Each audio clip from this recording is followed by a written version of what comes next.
variables. Entonces, vamos con cálculo en varias variables. Bueno, la primera pregunta que me gusta siempre responder, así lo he hecho durante los últimos años, es esta cosa de las variables. ¿Cuántas variables? Ya les dije que algunos autores dicen 2 variables, 3 variables, n variables, más variables. Entonces, ¿qué significa las distintas ópticas del cálculo en varias variables? ¿Qué es estudiar cálculo en varias variables? Ahora, obviamente, lo que uno siempre estudia son funciones de A en B. Pero la pregunta es, ¿qué es A y qué es B cuando uno estudia cálculo en varias variables? Bien, les voy a poner la primera respuesta alternativa, donde están las 2 variables, las 3 variables, etc. Entonces voy a poner aquí la primera idea de qué son las varias variables. Muchos autores dicen que estudiar varias variables es estudiar funciones cuyo dominio es subconjunto de Rn. ¿Cuántas variables? N variables. Y por supuesto que ahí está el caso particular n igual 2, n igual 3. También está el caso particular n igual a 1, que es el curso del semestre pasado. N igual a 1 es cálculo en una variable. Ahora, como muchas veces las funciones uno las compone con otras, ¿se acuerdan que la típica derivada regla la cadena es tan simpática esa de que uno hace composiciones y deriva la composición? Bueno, las funciones en varias variables también se componen. Ahora, si mis dominios son subconjuntos de Rn, para poder hacer composiciones necesito que el recorrido también sea R algo, R2, R3, R4. Ahora, no tiene por qué ser la misma n. Típicamente uno estudia funciones de Rn en Rm, donde n y m son ciertos naturales, obviamente distintos de 0, obviamente mayores o iguales que 1, pero típicamente n y m grandes. Esa es la primera versión de cálculo en varias variables, donde las variables son vectores de Rn. Típicamente los anoto con X, a veces le ponemos flechita, si quieren, pero es un vector que tiene componentes X1, X2 hasta Xn, y su imagen, f de X, es un vector que tiene componentes F1, F2 hasta Fm. Son n variables, m funciones. Y cada función depende de x1, x2 hasta xn, x1, x2 hasta xn. Es la primera versión del curso cálculo en varias variables, donde las funciones van de Rn a Rm. ¿Por qué n? Porque son varias variables, 2, 3, 4, etc. Una cantidad, en este caso, obviamente una cantidad finita de variables. N es un número finito, R5, R20, R50. Varias variables. Ahora, el conjunto imagen es Rm porque típicamente las funciones se componen y es bueno que no sean a valores en cosas tan raras, sino que sean a valores en Rm. De estas funciones destacan algunos. Ahora uno dice, ¿dónde están las variables? Bueno, acá están las variables. Allá están las funciones. ¿Dónde está la complejidad de los problemas? ¿Por qué no se llama curso en varias variables y en varias funciones? Se fijan que el dominio son las variables y el recorrido son las funciones. ¿Por qué se insiste en las varias variables y no en las varias funciones? Bueno, eso es porque cuando usted toma el caso particular n igual a 1, miren, hay un caso particular simpático, caso n igual a 1, pero m mayor que 1, de hecho, para hacerlo más simpático, digamos, el caso más típico, m igual 3, ese es como uno de los más clásicos, y estudia funciones f, que tienen por dominio A subconjunto de R a valores en R3, podría incluso ser Rm, la variable es solo una, la variable vive en R. Las funciones son 3, F1 de X, F2 de X, F3 de X. Uno podría decir, estoy haciendo un curso ya con muchas funciones. Sin embargo, ese ejercicio cuando el dominio es R, y el conjunto imagen es R3, R4, Rn, es un problema que es bastante fácil de resolver porque la teoría es muy sencilla. Si usted quiere derivar una función como esta, lo que uno hace es deriva la primera función es de Rnr. La segunda función es de Rnr, la tercera es de Rnr. Si hay 5 funciones, todas van de Rnr. Y lo que uno hace es simplemente deriva la primera, deriva la segunda, deriva la tercera, si hay más, deriva hasta la quinta. No hay nada teórico importante, no hay ninguna complicación. Y por esa razón es que, supongo que están haciendo un paralelo con cálculo en varias variables. ¿Qué ramo de física? Mecánica, ¿cierto? ¿Qué es lo que estudian en mecánica? En mecánica estudian, por ejemplo, la cinemática, la velocidad, la aceleración. ¿Qué son esas cosas? Son funciones justamente que van de R en R3. La velocidad es una función que depende del tiempo. donde la velocidad de las partículas se mueven en el espacio. Hay un V1, un V2, un V3.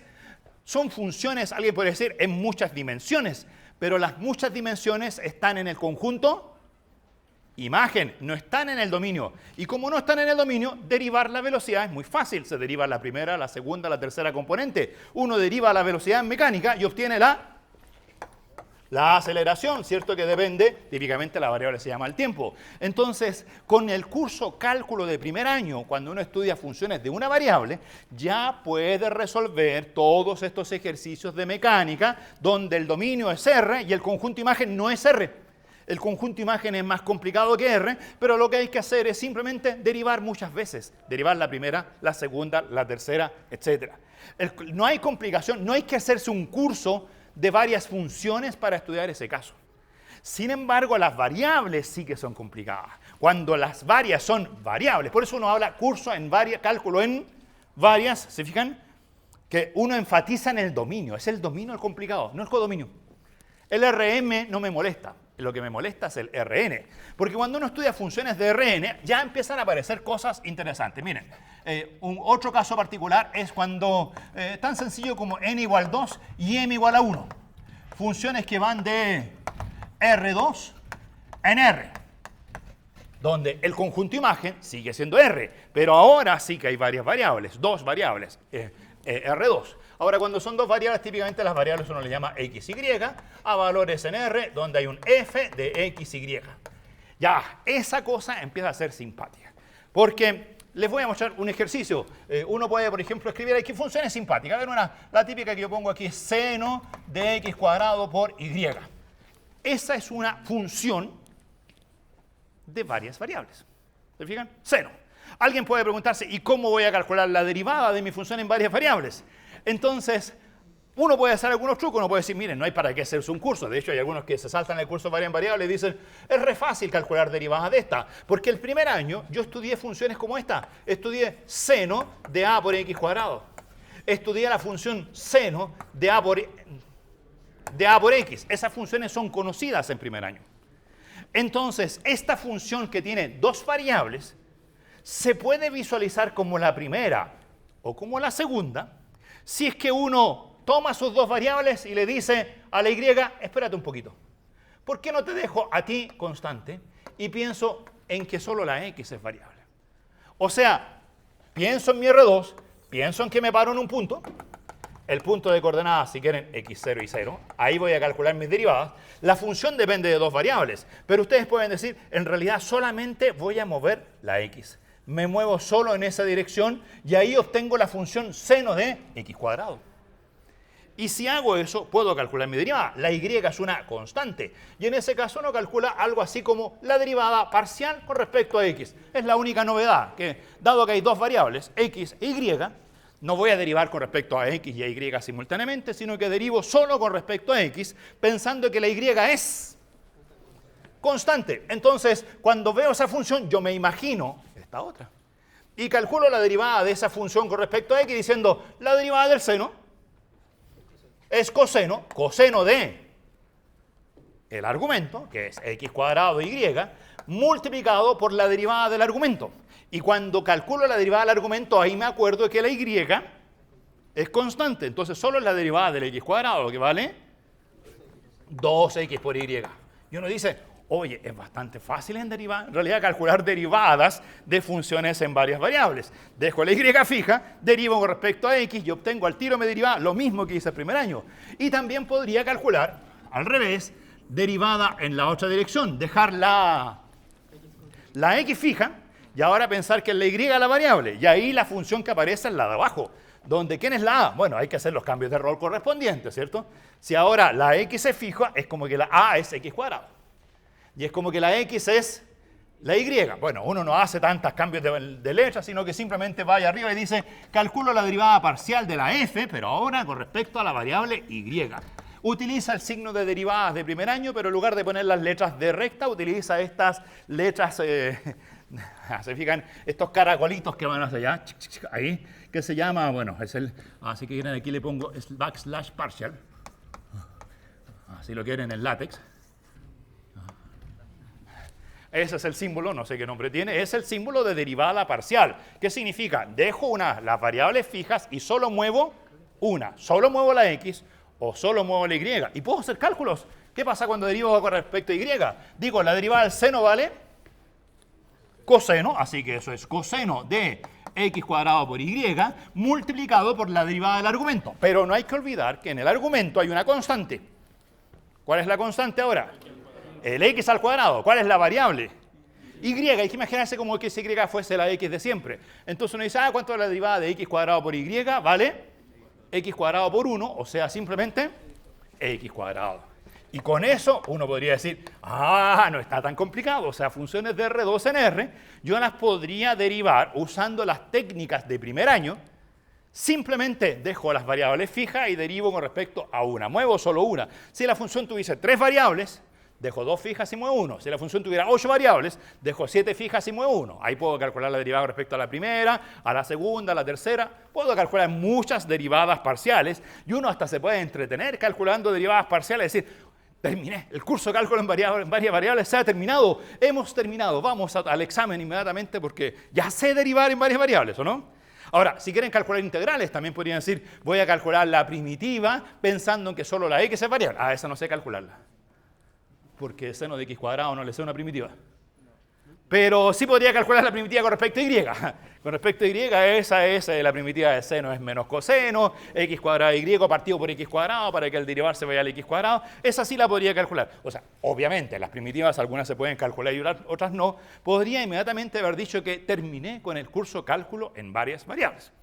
Pero aparecen ciertas cosas extrañas. Miren, esa es una función, lo que pasa es que esa función es demasiado noble. La función seno es una función bien conocida en primer año, infinitamente derivable, continua, tiene todas las propiedades. X cuadrado, infinitamente derivable, continua, todas las propiedades. La y, continua, infinitamente derivable. Vamos a ver en algún instante el teorema de la composición de funciones continuas y derivables. Vamos a decir, dado que x cuadrado es derivable, dado que y es derivable, el producto es derivable, y como seno también es derivable, la composición es derivable, y esa función es una de las funciones muy nobles que existen.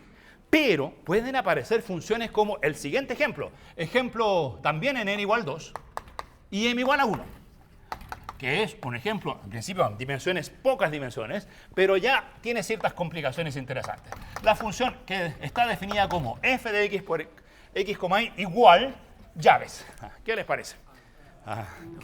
¿Se acuerdan de las típicas? En primer año existían muchas funciones que estaban definidas por llaves, y dependiendo de lo que uno ponía dentro de las llaves, la función era continua, la función era derivable, aparecían cosas interesantes en primer año. Obviamente en segundo año esas llaves van a seguir apareciendo y a veces nos van a traer algunas complicaciones. Ya, esta no es tan complicada, es una función que vale 1 o vale 0. Al menos los valores de la función son bien fáciles. A veces vale 1 y otras veces vale 0. Ahora, ¿cuándo vale 1? Para que sea simpático, vale 1 si x por y igual 0. Ustedes saben qué significa x por y igual 0. Significa x igual 0 o bien y igual 0. Ahí la función vale 0. Y si no, la función vale 0. Si x por y distinto de 0, la función vale 0. Uno puede incluso hacer un gráfico. Como es una función que va de R2 en R, el gráfico de la función vive en R3. En R3. Hay que hacer el producto cartesiano del dominio con el codominio, ¿cierto? Entonces R2 cruz R es R3. Se puede hacer un gráfico, es una función sencilla, no es complicada. Miren, aquí. Pongo mi triedro, dibujo el eje de las X, el eje de las Y y en vertical el eje de la Z. Y me imagino un gráfico en R3. Y me pregunto, ¿cuánto vale la función? Bueno, a veces vale 1 y a veces vale 0. ¿Dónde vale 1? Cuando la x y la y, es decir, acá abajo está el dominio, valen 0, una o la otra. Es decir, sobre el eje de las x, la y vale 0. Sobre el eje de las y, la x vale 0. Obviamente los ejes continúan hacia atrás y hacia adelante. En esa parte la función tiene el valor z igual 1. Así que puedo graficar una recta horizontal, la recta sigue hacia allá, sigue hacia atrás. Ahí está la altura z igual 1. Imagen de la función cuando x vale 0 o y vale 0. Y esa misma función cuando x es distinto de 0 o y es distinto de 0, es decir, en puntos como estos de acá abajo, ahí la función vale vale 0. O sea, es esta la imagen de la función salvo. O sea, la función vale siempre 0, salta 1. Sigue valiendo 0. ¿Se imaginan? La pregunta que al tiro uno se hace, ¿cómo es la continuidad de esa función? ¿Cómo la ven así cuando se mueven en el dominio?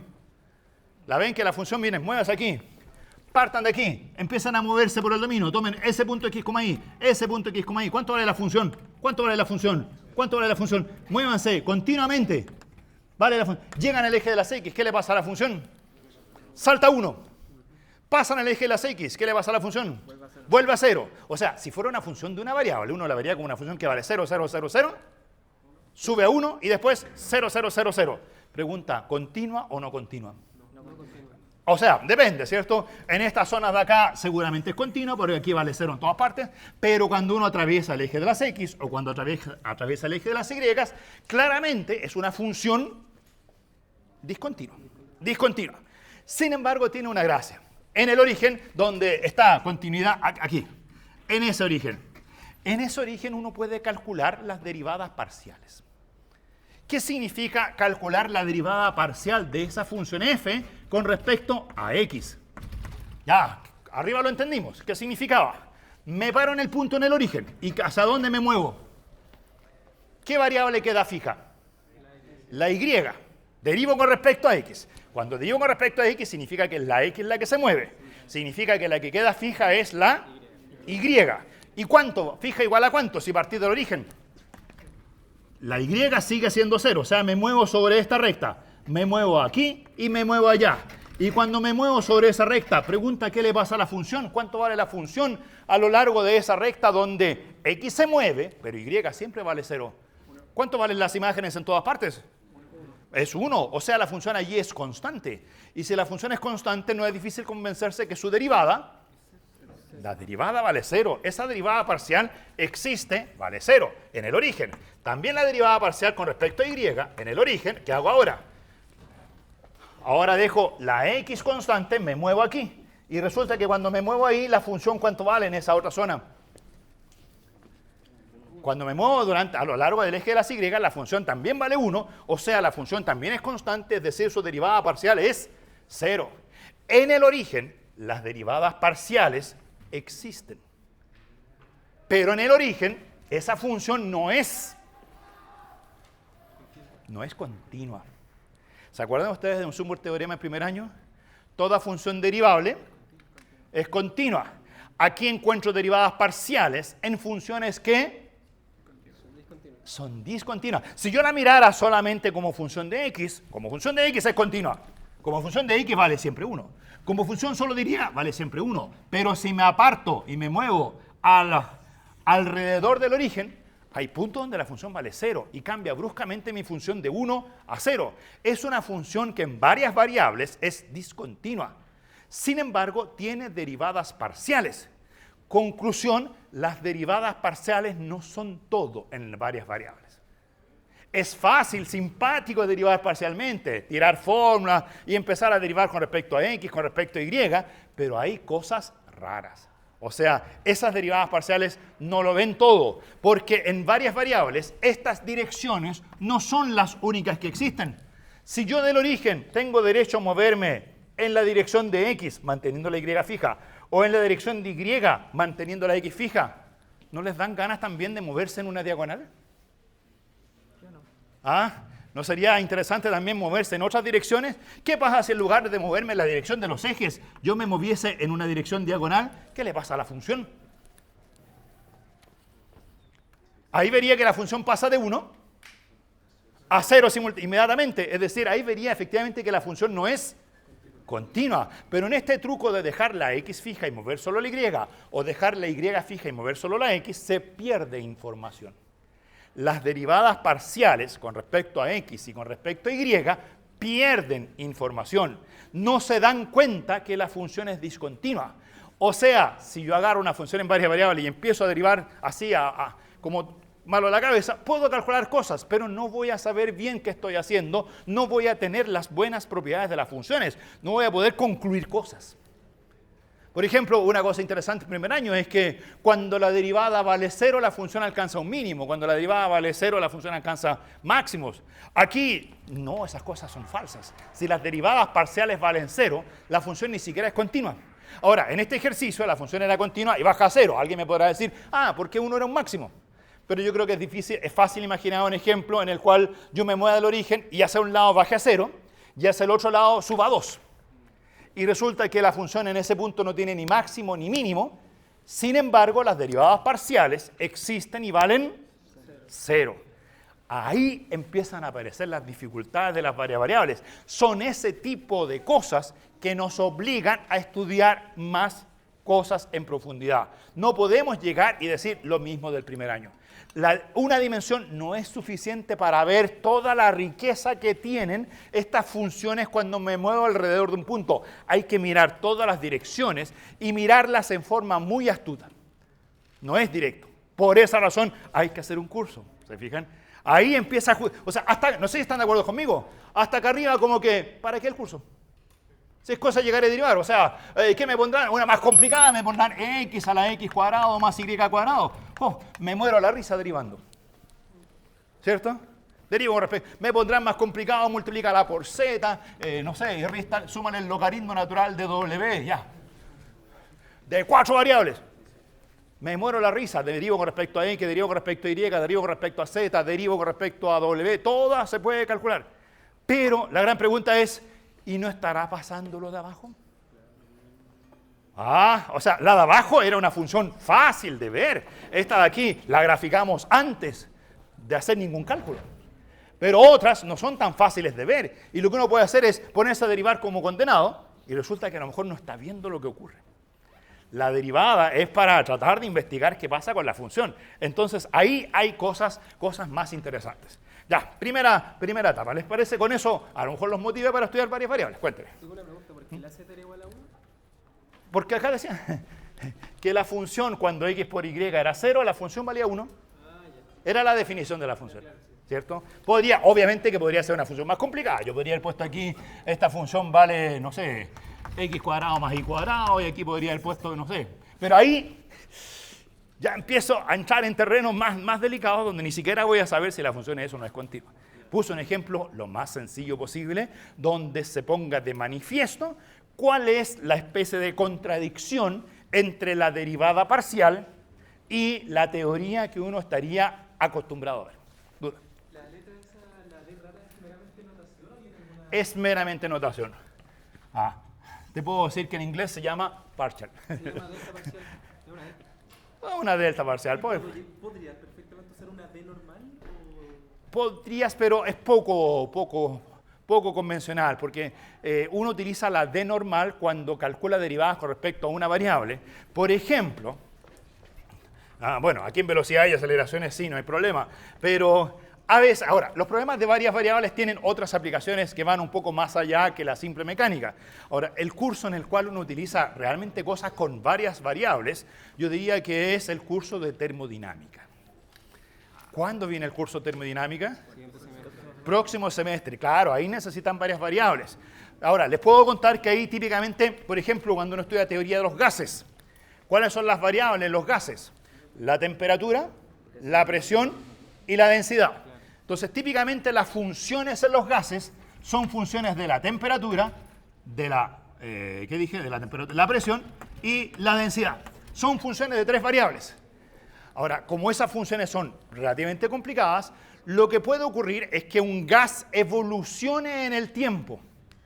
Y cuando evoluciona en el tiempo, es posible que la temperatura sea función del tiempo, la presión del gas sea función del tiempo, la densidad del gas sea función del tiempo. Y uno lo mete aquí y obtiene una función F que depende de la temperatura, que es función del tiempo, la presión, que es función del tiempo, y la densidad, que es función del tiempo. Y esa función compuesta ahora es función solo del tiempo. Entonces, supongamos que esto de aquí, no sé, ahí inventemos letras feas. Digamos que esta función es la energía. Ya, esa función creo que conocen el concepto de energía. Digamos que la energía del gas depende de esas 3 cosas. Cuando ustedes evolucionan en el tiempo, la energía, que depende de la temperatura, de la presión, de la densidad, depende implícitamente del tiempo. y lo que uno puede hacer es calcular la derivada de la energía con respecto al tiempo. Esa derivada se anota, la derivada de la energía con respecto al tiempo.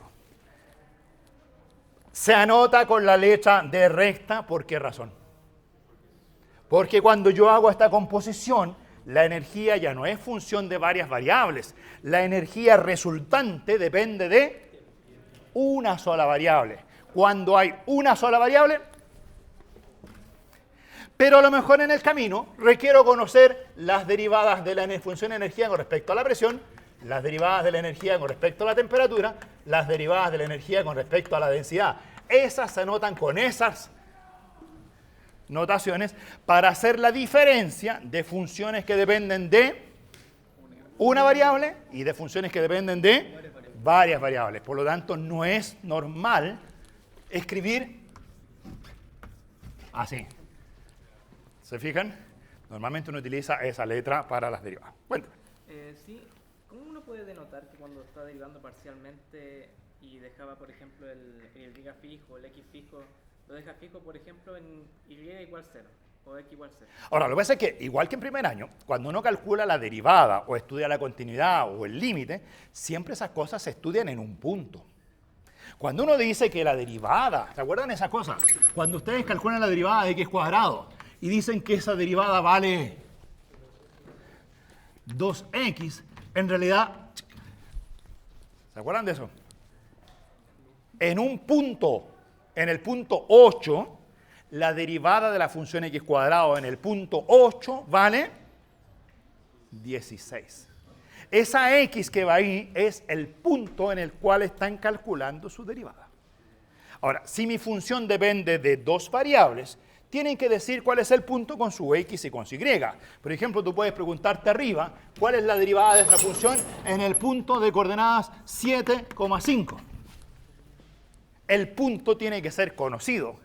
Y cuando en el punto 7,5 yo muevo la x, genero mi función f evaluada en x,5. ¿Se fijan? Porque el punto original era el 7,5. Y de ese punto moví la x. O bien muevo la y. Y cuando muevo la y, construyo la función f que evalúa en 7,y.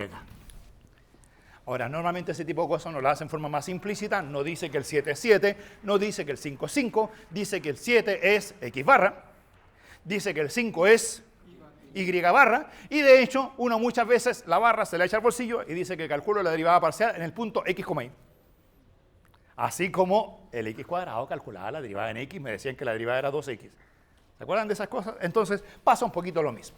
Ya, esa es la primera motivación. Hay que estudiar un poco más. Ahí es donde se nos mete la topología, ahí se nos meten las sucesiones de Cauchy, ahí se nos meten los límites de funciones. O sea, todo eso hay que formalizarlo bien en varias variables y esas dificultades ya aparecen cuando n igual 2. Cuando n igual a 1, semestre pasado. Cuando n igual 2 o más, aparecen estas dificultades adicionales. Esta es la primera visión. Ahora, ¿cuál es la segunda visión? Voy a borrar acá arriba, para que quede ahí la visión 1 de funciones de Rn en Rm y la visión 2 que viene a continuación. Ahora, antes de seguir, mientras borro, ¿dónde estudiaron Rn? ¿Dónde estudiaron Rn? En álgebra lineal, ¿cierto? O sea, de hecho, pregunta, ¿es un requisito haber pasado por álgebra lineal para tomar cálculo en varias variables en la facultad? Sí, supongo que sí, ¿cierto? ¿Por qué? Porque justamente Rn ya es una cosa estudiada en álgebra lineal. Pero en álgebra lineal Rn es un ejemplo. ¿Es un ejemplo de qué cosas? De espacios vectoriales de dimensión finita. Y típicamente en los ejercicios, a ver, pensemos en álgebra lineal, típicamente en las pruebas de álgebra lineal, no siempre los ejercicios eran en Rn, ¿o sí? Habían otros espacios de dimensión finita. ¿Qué otros espacios recuerdan? Los polinomios y las matrices son como los típicos, ¿cierto? Polinomio de grado n, espacio de dimensión n más 1. N más 1, ¿cierto? Entonces, uno puede pensar, segunda visión, que las funciones de varias variables, idea 2, complemento de la idea 1, es que las funciones de variables pueden ser A subconjunto de un espacio vectorial V, a un espacio vectorial W. Dos espacios vectoriales de dimensión finita. Ahora, les puedo poner ejemplos. Por ejemplo, la siguiente función. La función que toma un polinomio. Digamos un polinomio, el típico. ¿Cuál es el típico? A sub 0 más A sub 1x más A sub 2x cuadrado más A sub n x a la n. Ya, ¿qué es eso? Un polinomio. ¿De qué grado? De grado n. De grado n, cuidado, atención. De grado n. Ahora apareció un n más 1. ¿Por qué n más 1? Porque la dimensión de este espacio era n más 1, ¿cierto? Porque el primer elemento de la base es la constante 1, el segundo elemento de la base es la x, el tercer elemento es x cuadrado, el cuarto es x al cubo, y este es el elemento número n más 1 de la base. O sea, es un espacio donde la base de este espacio está formada por n más 1, vectores linealmente independientes, ¿se decían? Por lo tanto, es un espacio de dimensión n más 1. Ahora, alguien podría decir, oye, pero en realidad los polinomios lo único importante es el A0, el A1, el A2 hasta la n. O sea, en realidad esta es una función que depende de A0, A1, A2 hasta AN. Depende de las constantes. O sea, es una función que vive en Rn más 1. Uno puede pensar que los polinomios son Rn más 1. Porque si yo paso por la base, basta con conocer las constantes del polinomio para saber cuál es el polinomio. Y podría decir, en realidad, mete tu idea 2 donde tú quieras porque me quedo con la idea 1. Mi función tiene por dominio Rn. Ya, es una forma de ver el ejercicio. Ahora, miren la función que les voy a poner. La función que voy a poner, A sub 0 lo voy a matar. El A sub 1 lo voy a dejar. El A sub 2 lo voy a multiplicar por 2. El A sub 3 lo voy a multiplicar por 3. El A sub 4, uno más. Ya, y el último, el A sub n, lo voy a escribir por n.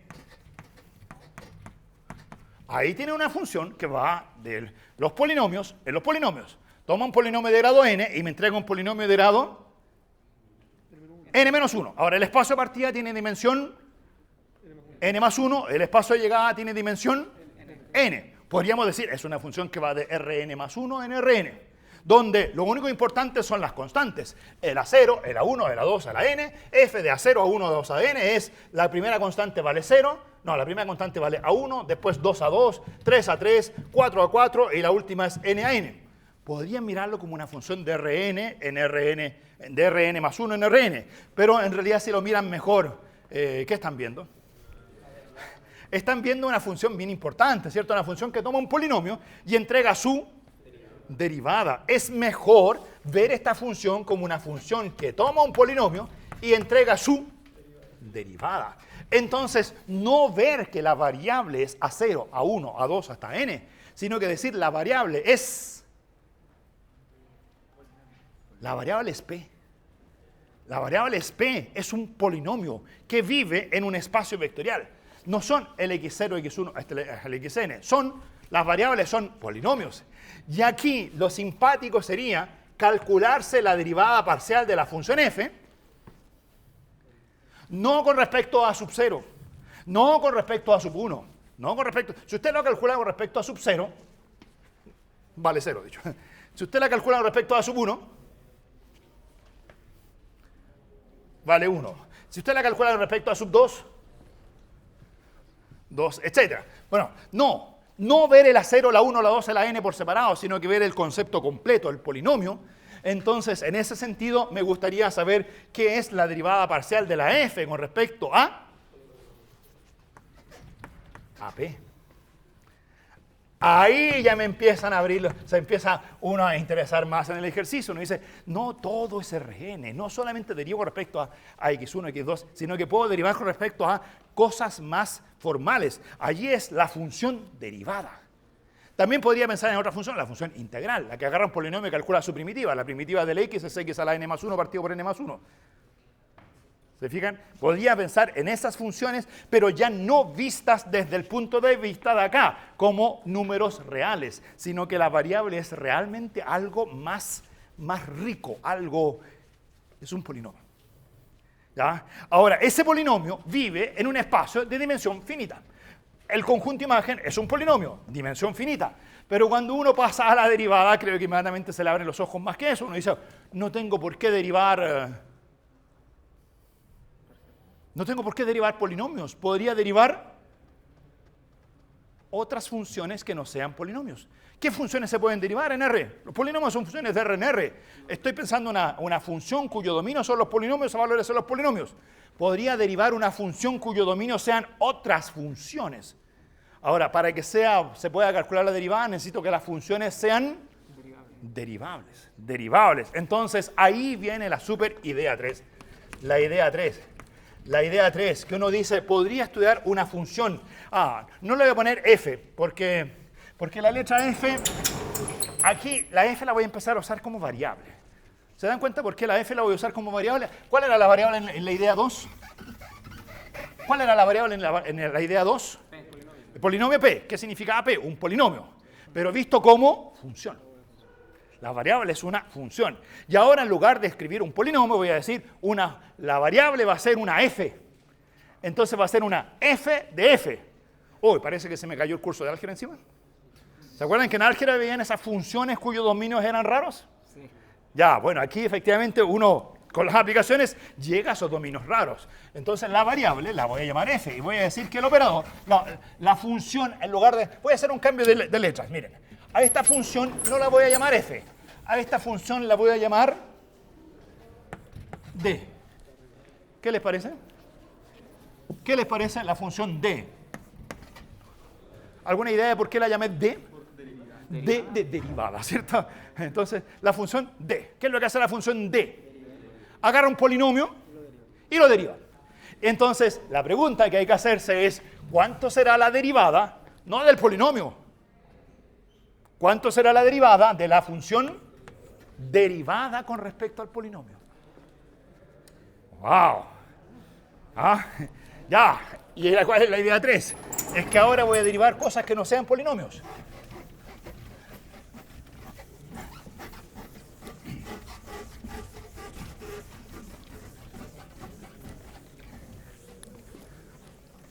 Entonces voy a hacer lo siguiente. Voy a decir, tengo una función. La voy a llamar d. Cuyo dominio es...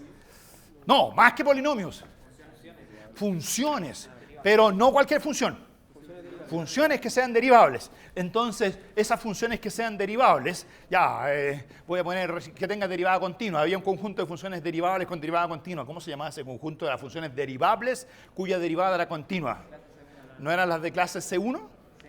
Entonces podría decir que el operador D agarra funciones de clase C1, funciones que van de R en R. Simplemente funciones que van... Noten que le puse aquí explícitamente cuál es el dominio y cuál es el codominio. Funciones que van de... Los polinomios son funciones de R en R, ¿cierto? Entonces agarra una f y a esa f la asocia a su d de f, que es lo que es d de f, su derivada. Ahí tiene una función simpática. Ahora, si el dominio son las funciones de clase C1, ¿cuál es el conjunto de llegada? ¿Cierto? Si la función f tiene derivada continua, significa que el conjunto de llegada son las funciones continuas. O sea, es una función que va de C1 en C0. Ahí tienen. Y ahora pregunta, ¿es C1 un espacio vectorial? Se me vino un curso de álgebra lineal encima. ¿Conocen espacios vectoriales en álgebra lineal, cierto? Los polinomios, espacio vectorial. Las funciones, sí, las funciones forman un espacio vectorial.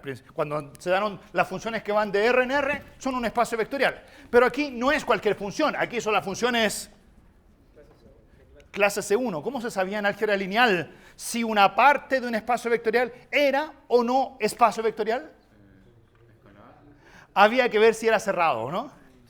Había que tomar dos elementos de ese conjunto y ver si la suma y la ponderación vivían en el mismo conjunto. Eso se llamaba las combinaciones lineales. Si un conjunto es tal que las combinaciones lineales viven en ese conjunto es un subespacio vectorial del espacio gigante y en sí es un espacio vectorial.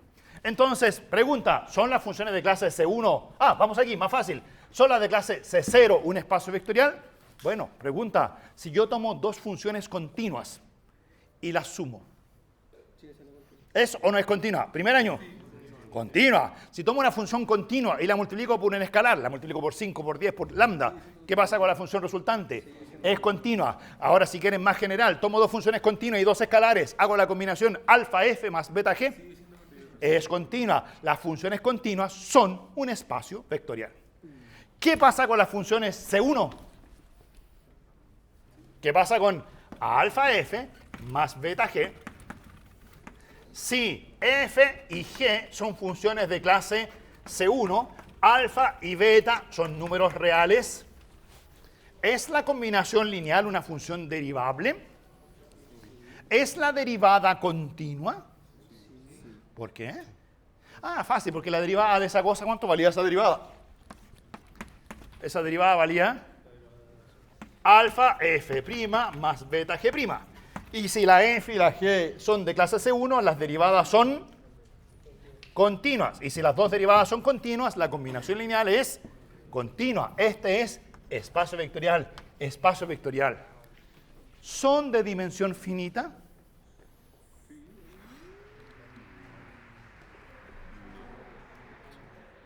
Ah, ahí. A ver, volvamos. Arriba, los polinomios. ¿De qué dimensión es el polinomio de arriba? N más 1. Pero eso sí pienso en los polinomios de grado n. ¿Y qué pasa si ustedes piensan en todos los polinomios? Todos los polinomios. Y no se limitan a grado n, piensan en todos los polinomios. Eso forma un espacio vectorial. Y ese espacio vectorial no es de dimensión finita. Porque la dimensión, se fijan, los polinomios pueden seguir, multiplican por x, obtienen otro polinomio, y la dimensión crece sin cota. La dimensión es, no sé, no es finita, eso seguro. Y si ahora pienso en las funciones de clase C1, donde los polinomios son parte de ellas, no, ahí no hay base finita. Ese espacio es, bueno, se puede probar que es de dimensión infinita. Se puede decir que no encuentro ninguna base finita, no es de dimensión finita. Entonces, ¿puedo hacer cálculo en cosas como esta? ¿Me interesan estas funciones? Claro que sí. Y me va a importar calcular la derivada de esta función d con respecto a f. Esa es la gran pregunta. Ahora, obviamente aquí nos vamos a enredar porque vamos a decir que d es una función cuyo dominio son funciones. ¿Cómo lo dicen eso? Dicen que d es una función de funciones, una función de funciones. Esa cosa rápidamente hace que uno se enrede. Ahora, los matemáticos han encontrado una solución. A las funciones de funciones, creo que eso no se lo dijeron en álgebra, ¿o sí? ¿En álgebra hablaban de funciones de funciones? Sí, me acuerdo de esos ejercicios donde decían la función que a cada función la asocia a su inversa. ¿Aparecían esos ejercicios o no? Ajá, claro, sí, pero le decían la función cuya... Ya, en realidad cuando uno progresa un poquito más, a esas funciones, que son funciones de funciones, se les llama funcionales. O se les llama operadores. De hecho aquí en el caso de derivada, prefiero la palabra operador. ¿Qué es un operador? Una función.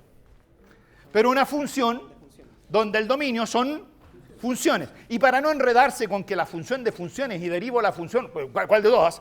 Uno habla de operador. Un operador es una derivada de función, es una función de funciones y este operador tiene nombre. Este operador se llama el operador derivada. De hecho, a lo mejor están haciendo, ¿qué otro curso están haciendo ahora también? ¿E2? En E2 a lo mejor van a usar el operador D, lo van a elevar al cuadrado, D al cubo. No todavía, no han tenido clases todavía de E2. Ya, pero el operador D les parece razonable que se llame operador D. ¿Qué hace el operador D? Deriva, agarra la exponencial y entrega la exponencial, agarra seno y entrega coseno, agarra coseno y le entrega menos seno. O sea, ese es el operador derivada. Y hay otro operador famoso también. Tú tenías una duda antes. ¿Operadores y cómo más había dicho? Funcionales. Pero funcionales se usa más cuando uno hace optimización. Operador a esta altura, el operador derivado. Ahora, hay otro operador que se pelea el mercado con la derivada. ¿Qué otro operador conocen? La integral, ¿cierto? El curso pasado era cálculo diferencial integral, el operador integral. Entonces, también, por ejemplo, se me ocurre este operador, miren, y, que es la integral entre x e y de f. ¿Qué les parece ese operador? ¿Qué calcula? La función f es continua. La x vive en R, la y vive en R. ¿Tiene sentido esta integral de x e y de cualquier función continua? Tiene sentido. Ahora este operador depende de cuántas variables. De la x, de la y y de la f. Ah, ¿se fijan? La f la puedo cambiar, calculo integrales de distintas cosas. Ahora, ¿qué me va a interesar? Me va a interesar calcular la derivada de y con respecto, hay una que es fácil, y. ¿Saben derivar una integral con respecto al argumento superior? Acuérdense de la idea, dejen la x fijas, dejen la f fija. Ya, y piensen en derivar solo con respecto al argumento superior de una integral. ¿No se llamaba eso teorema fundamental del cálculo? No se acuerdan del teorema fundamental del cálculo que derivaban qué cosa? Calculaban la derivada de la integral entre a y x de f, algo así. Voy a poner aquí de a de x de eso, ¿no? ¿Cierto? Bueno, en primer año la única variable que existía era x, entonces uno usaba la letra recta. ¿Y cuánto varía la derivada de esa integral? Teorema fundamental del cálculo. ¿Esa valía? F de x, no sé, a lo mejor no se aprendieron nunca el teorema fundamental del cálculo. El teorema fundamental del cálculo dice que la derivada de la integral es la función. En palabras cortas, ¿o no? La derivada de la integral vale la función, pero con una trampa. Es la derivada de la integral cuando la variable está arriba. Ya, esa me la sé. Tic. También sé calcular la derivada de y con respecto a x. ¿Qué pasa cuando la variable está abajo?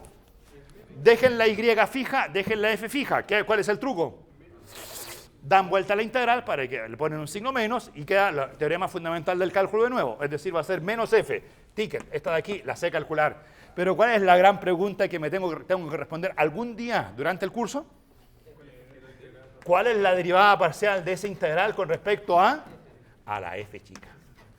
Ah, esa no la sé. Esa no la sé.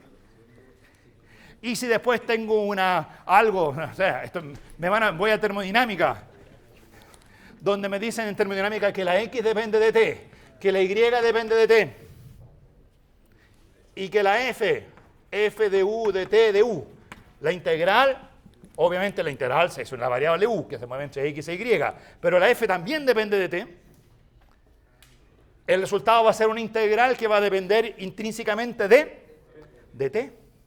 Y me va a interesar calcular la derivada total de recta de esa integral con respecto al tiempo. Ya, no vamos a resolver ese problema al tiro, porque tenemos que desarrollar teoría para poder hacer ese tipo de cosas. ¿Les parece? Bueno. Ahí está la motivación del curso. Entonces, la gran pregunta es, ¿dónde está nuestro curso? Hay varias visiones. Idea 1, idea 2, idea 3. Bueno, la visión que tuvo el profesor Correa hace un tiempo es, él hacía el curso típicamente usando la idea 1. Mucha matraca, rack. Y después se dio cuenta, de hecho creo que estuvo enfermo un tiempo, entonces en el hospital pidió una hoja y empezó a escribir.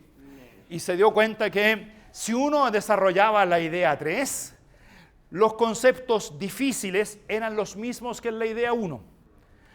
Los cálculos a veces eran más sencillos, y por lo tanto era mejor hacer toda la teoría usando la idea 3 y cuando sea necesario decimos que pasamos a la idea 1. Ahora, ¿cuál es la idea 3? No son las continuas. La idea 3 es que nuestras funciones van de A subconjunto de un espacio vectorial en otro espacio vectorial, pero donde los espacios vectoriales de partida y de llegada no tienen por qué tener una base asociada. No tienen por qué ser espacios de dimensión finita. La dimensión no tiene ningún rol cuando uno calcula las derivadas, cuando uno calcula los límites, las continuidades de estas cosas. La dimensión es solo un distractor que permite pensar en problemas de primer año. Cuando uno ve derivada parcial, ahí se va como a primer año. Pero en realidad el cálculo es el mismo independiente de la dimensión y por esa razón nuestro curso está más bien centrado en la pizarra del lado derecho. ¿Les parece? Ya, ahí está la motivación del curso. Vamos entonces, nos queda media hora, hagamos un poco de curso. Todo esto de aquí era la introducción. Ahora, ¿aprendieron algo? Nada, no importa, porque esto no entra en ninguna prueba de ninguna cosa. Pero lo que sigue, sí. Ya, vamos, inicio. Ahora, antes de hacer el curso realmente en espacios vectoriales, de dimensión arbitraria y todo eso, hay un espacio vectorial que es demasiado importante, es R. que es el espacio de dimensión 1, donde hicimos ya el cálculo del semestre pasado. Entonces, de ese curso quisiera que recordemos algunas cosas y profundicemos en algunas que tal vez están o bien olvidadas o bien nunca vistas. Me interesa, tenemos que volver a cosas tan fundamentales como las sucesiones de Cauchy, límite y continuidad. Repasemos esas 4 cosas en cálculo de primer año y después veamos cómo esas cosas se transportan a este curso cálculo en varias variables. De hecho, el transporte, si uno es astuto, es bastante directo y en una semana podemos decir que ya tenemos al menos la base del cálculo en varias variables. Después nos van a quedar preguntas que resolver que vamos a ir resolviendo durante el resto de la semana, por supuesto. No todo se va a terminar hoy día. Cuéntame. Después le vamos a dar sentido a la derivada parcial. Después, claro, o sea, todas esas cosas son puras ideas, son preguntas. De hecho, hay más preguntas que respuestas, obviamente, ¿cierto? No sé responder todo, no podemos responder a esas preguntas en una introducción de media hora.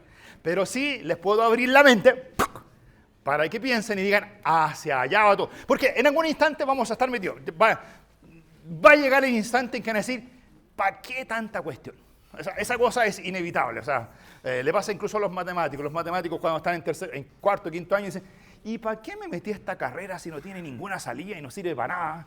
Y se deprimen, andan, no sé, los bota la polola, no sé, o sea, una serie de problemas que les pasan.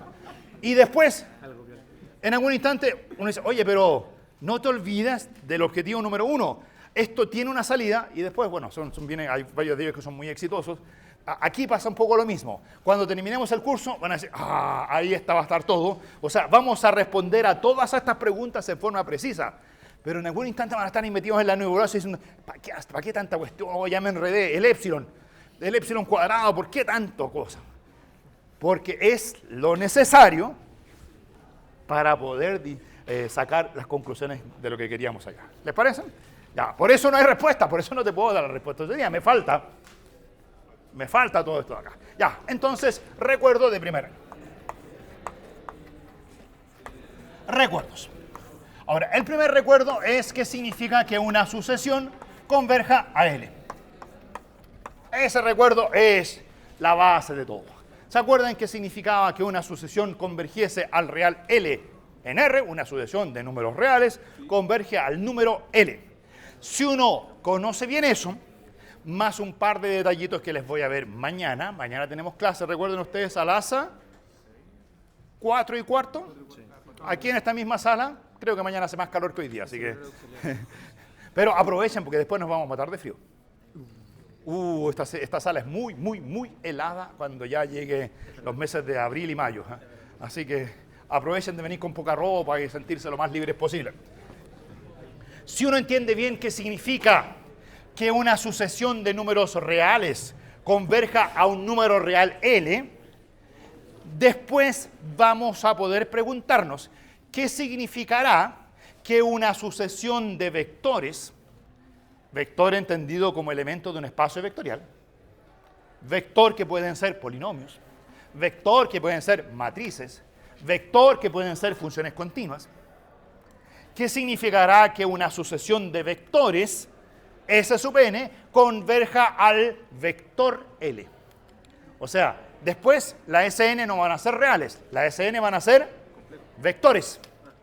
Y la L va a ser un vector. Pero la noción es básicamente la misma. O sea, hay que hacer algunas modificaciones y el resto es muy sencillo. Ya. ¿Qué significa en R? Que Sn converge a L. ¿Se acuerdan? Cuantificador. Para todo eso. ¿Se acuerdan de eso? El épsilon. ¿Dónde vivía? En R. ¿Y será que aquí el épsilon tiene que vivir en el espacio vectorial? No. El épsilon siempre va a vivir en R. El épsilon siempre va a ser positivo porque el épsilon siempre va a representar lo mismo. ¿En qué se parece Sn a L? ¿Cuánto se parece Sn a L? Por ejemplo, si Sn igual L, épsilon vale 0. Claro, si épsilon igual L, ¿en cuánto se parece Sn a L? Si son iguales, la resta va a valer 0. Entonces, el épsilon siempre va a representar lo mismo, va a representar una distancia. Ahora, no es exactamente cuánta la distancia exacta entre Sn y L, sino que va a ser ¿Cuál es la cota de la distancia? Siempre es distancia menor o igual a epsilon. ¿Se acuerdan de eso? Distancia menor o igual a epsilon. Siempre va a representar lo mismo. ¿Qué decía después? Para todo epsilon, ¿qué cosa? Existe un n0. ¿Dónde vivía el n0? En los naturales. Ahora, si paso a vectores, ¿será que el n0 va a ser un vector de naturales? El n0 va a seguir siendo el mismo carácter, porque cuando estudiemos sucesiones en espacios vectoriales, la variable n siempre va a ser natural. El s va a ser un vector, pero siempre va a estar el vector s0, el vector s1, el vector s2, no el vector s vector. ¿Me entienden? Siempre el índice que está aquí es un ordenamiento. Las sucesiones siempre son S1, S2, S3, S4, S5. ¿Entienden? Me puedo mover en los reales. Me puedo mover en la sala. Es un espacio vectorial de dimensión 2. Puedo moverme en el espacio. Ya, no puedo, pero siempre S0, S1, S2, S3, S4. Siempre la variable n va a ser natural. Lo que va a cambiar va a ser el S sub n. O sea, recuerden una sucesión. ¿Qué cosa era una sucesión?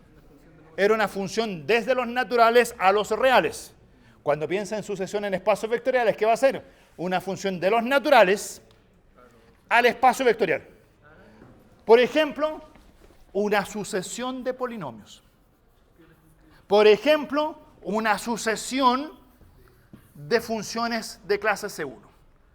¿Se fijan? La variable n siempre va a ser natural. Lo que va a cambiar es el espacio de llegada, a dónde llega mi función. Ya, existe el n natural, tal que para todo n mayor o igual que n0. ¿Dónde vive la n? En los naturales. ¿Dónde va a vivir la n cuando trabajemos en varias variables? En los naturales, porque sigue siendo la misma idea. ¿Entienden esa idea? La sucesión es dominio naturales. Lo que cambia es dónde se mueve la sucesión. Arriba de la mesa, no sé. El conjunto de llegadas es distinto. Ya, después dice, para todo n, módulo.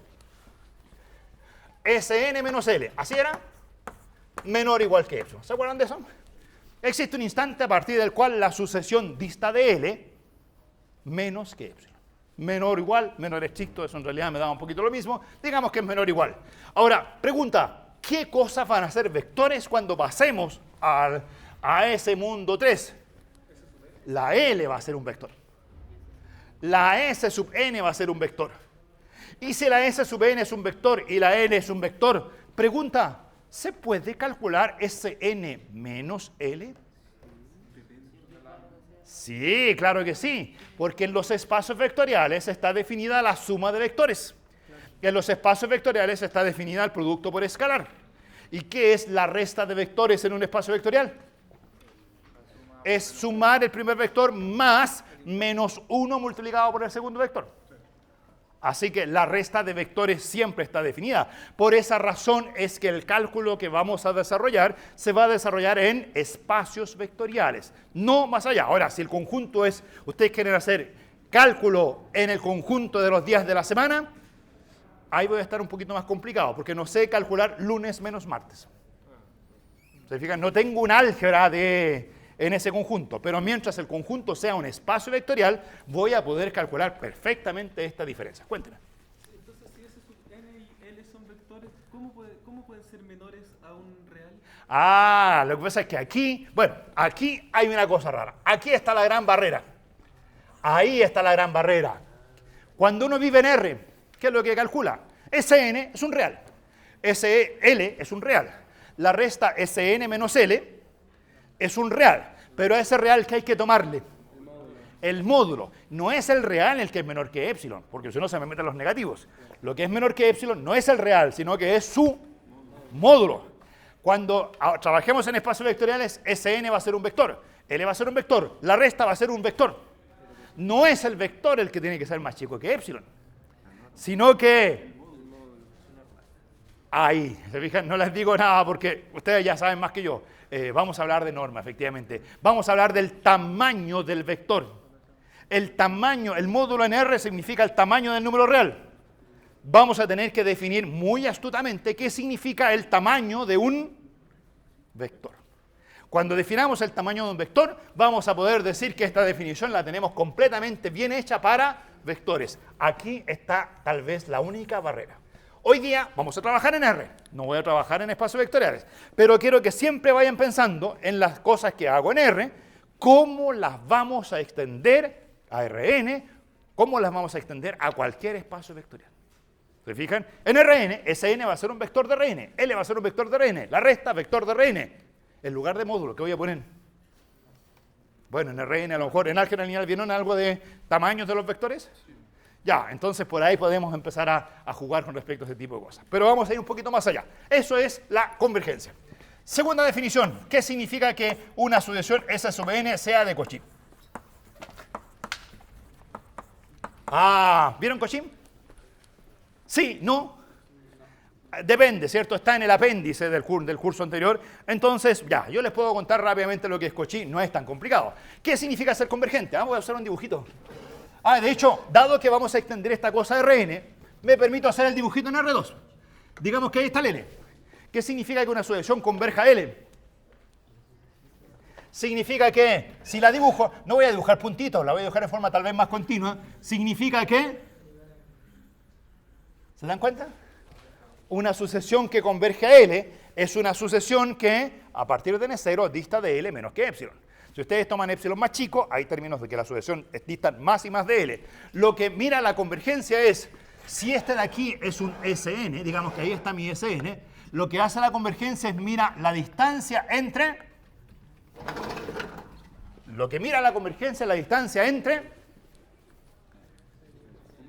S sub n y el límite, y le pide que esa distancia sea tan chica como yo quiera.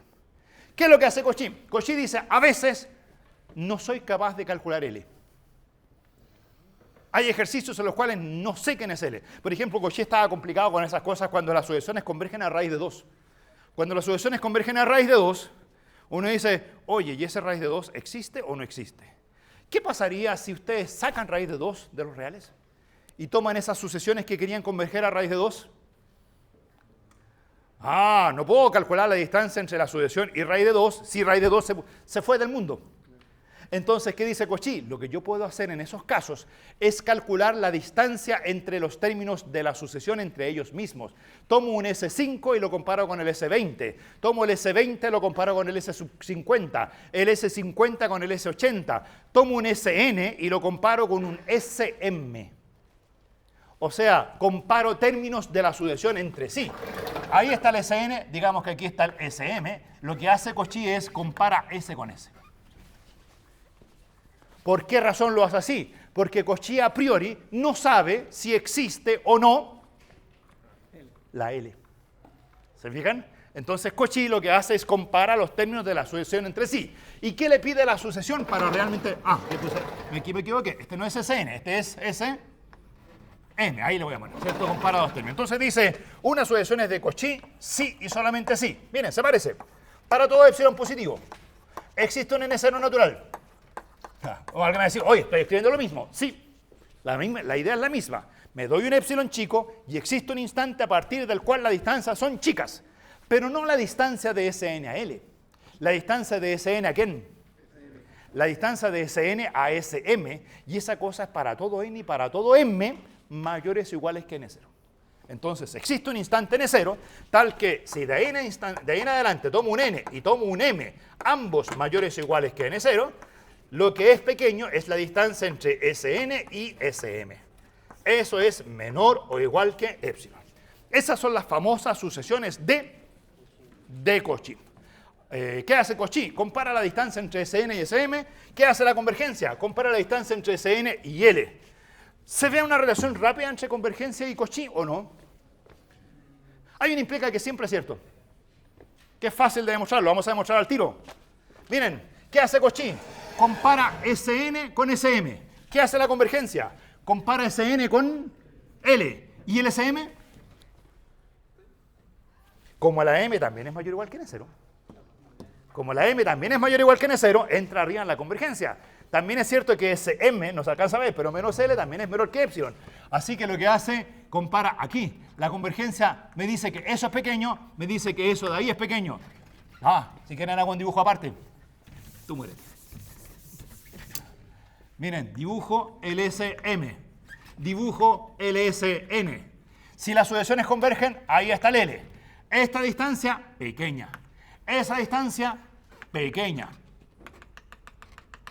¿Qué pasa con esa de ahí? Si SN está cerca de L y SM también está cerca de L, ¿qué pueden concluir al tiro? Ah, ¿qué dibujo están viendo ahí? ¿Qué figura es esa con 3 puntos? Un triángulo. ¿Y cómo se demuestra que si una... esa zona implica bien simpático. Si una sucesión es convergente, siempre la sucesión es de Cauchy. ¿Por qué? Porque para hacer esa demostración hay que recurrir a una cosa llamada la desigualdad triangular. ¿Qué dice la desigualdad triangular? Dice que un lado del triángulo es más chico que la suma de los otros dos. La desigualdad triangular dice que un lado, SN menos SM, es más chico que la suma de los otros dos. ¿Saben demostrar esa desigualdad triangular? ¿Cómo se demuestra que SN menos SM es menor o igual que SN menos L más SM menos L? Eso de ahí es siempre cierto en R. Tiene nombre, se llama desigualdad triangular. ¿La conocían? Sí, ¿la saben demostrar? Pero saben algo de módulo, ¿cierto? Hay una propiedad del módulo que todos saben. ¿Qué pasa con el módulo de la suma? El módulo de la suma, ¿cómo era? Comparado con la suma de los módulos. ¿Esa se la saben? Ahora, les puedo decir que es bien fácil de probar esa. Por ejemplo, si el X y el Y fueran positivos, se cumple la igualdad. Si el X y el Y fuesen negativos, se cumple la igualdad. Porque el módulo es el opuesto y queda el opuesto a la izquierda y a la derecha. ¿Cuándo se cumple la desigualdad? Cuando uno es positivo y el otro es negativo. ¿Por qué razón? Porque cuando uno es positivo y el otro es negativo, aquí en realidad hay una resta. Pero acá, como el módulo absorbe los signos, si el X y el Y tienen distintos signos, al calcular X más Y, están moralmente calculando una resta. Pero al calcular módulo de X más módulo de Y, están calculando una verdadera suma. Y siempre la suma de esos dos números positivos es más grande que la diferencia de los números positivos. Así que es muy fácil convencerse de esa desigualdad de módulo. Ahora, esa desigualdad de módulo, de hecho, también se llama desigualdad triangular. Pero en esa desigualdad no se ve el módulo, no se ve el triángulo, porque el triángulo como que pasa por cero. Sin embargo, si uno se sabe esta de acá creo que es fácil de demostrar porque se hace de la forma siguiente, miren. Entonces voy a poner aquí la famosa desigualdad triangular. La pueden hacer con cualquier par de puntos. Digamos, no tienes por qué llamarte SM. Hagamos un triángulo cualquiera. Un punto A, un punto B y un punto C. ¿Qué vamos a demostrar? Que el módulo de A menos B es menor o igual que ¿cuánto?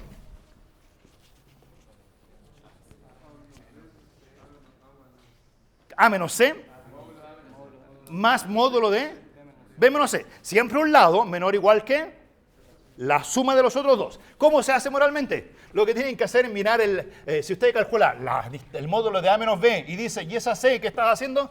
Entonces lo que hay que hacer es, viejo truco, usarla como pivote. ¿Usaron la palabra pivote alguna vez? ¿Dónde usaron la palabra pivote? Álgebra lineal. ¿Se acuerdan? Hacían pivoteaban. Aquí miran a la C como un pivote.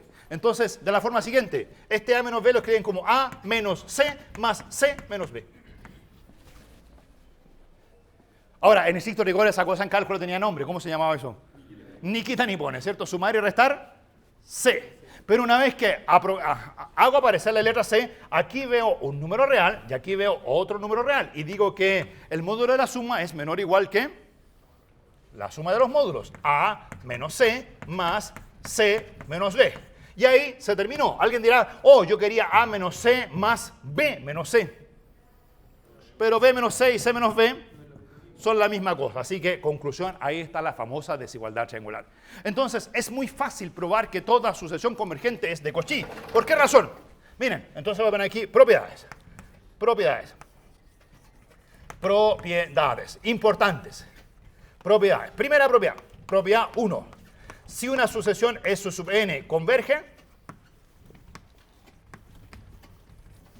entonces la sucesión es de Cauchy. Ya les dije cómo se demuestra, pero hagámoslo. Porque a veces en los detalles hay problemas. ¿Qué significa ser convergente? Digan, al tiro. Para todo epsilon positivo, existe un n0 natural, tal que de ahí en adelante todos distan de L tanto como con lo que yo quiera.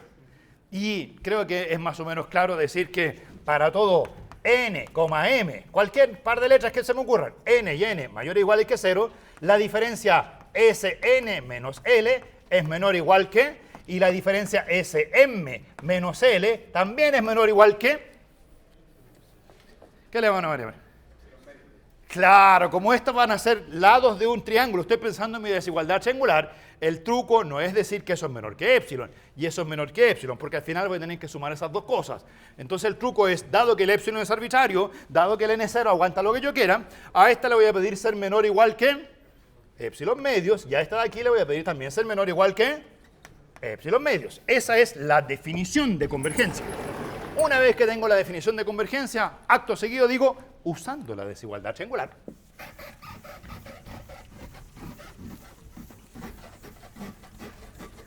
Porque fíjense que ven esas dos desigualdades.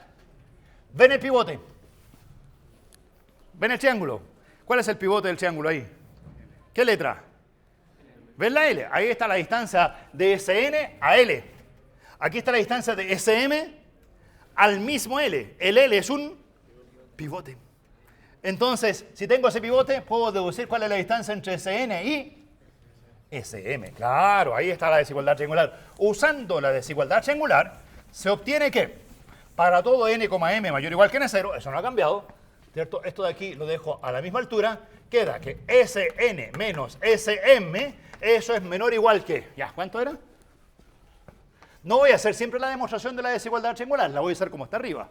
Voy a decir, triangulito, esto es Sn menos L masa Sm menos L. Use la L como pivote.